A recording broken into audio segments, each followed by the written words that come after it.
میرے پیارے ناظرین، السلام علیکم ورحمۃ اللہ وبرکاتہ۔ آج میں حاضر ہوا ہوں آپ کی خدمت میں سورۃ الفلق لے کر کے۔ سورۃ الفلق کے بارے میں بتائیں کہ یہ سورت مکی سورت ہے۔ سورۃ الناس اور سورۃ الفلق یہ دونوں سورتیں ایک ساتھ نازل ہوئی تھی، اس لیے دونوں کی فضیلت اور اہمیت اور شان نزول ایک ہی ہے۔ تو چلیے ہم ویڈیوز شروع کرتے ہیں۔ بسم اللہ الرحمن الرحیم۔ میں شروع کرتا ہوں اللہ کے نام سے جو نہایت مہربان بے حد رحم کرنے والا ہے۔ قل اعوذ برب الفلق، اے میرے نبی آپ کہہ دیجئے میں صبح کے رب کی پناہ میں آتا ہوں۔ من شر ما خلق، تمام مخلوقات کے شر سے۔ ومن شر غاسق اذا وقب، اور رات کی برائی سے جب اس کی بھیانک تاریکی ہر جگہ داخل ہو جائے۔ ومن شر النفاثات فی العقد، اور ان جادوگر عورتوں سے جو گرہوں پر جادو پڑھ کر پھونکتی ہیں۔ ومن شر حاسد اذا حسد، اور حاسد کے حسد سے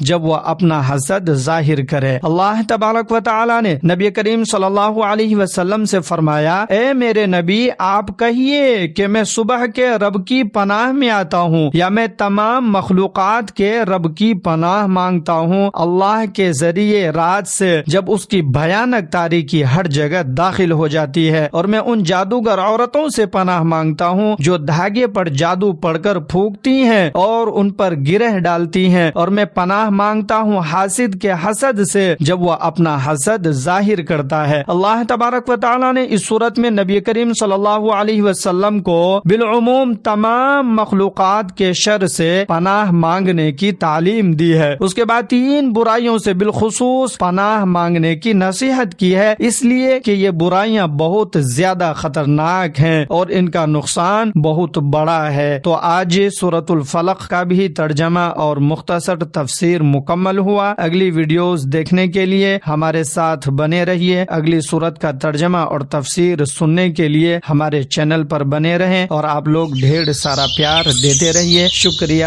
جزاک اللہ۔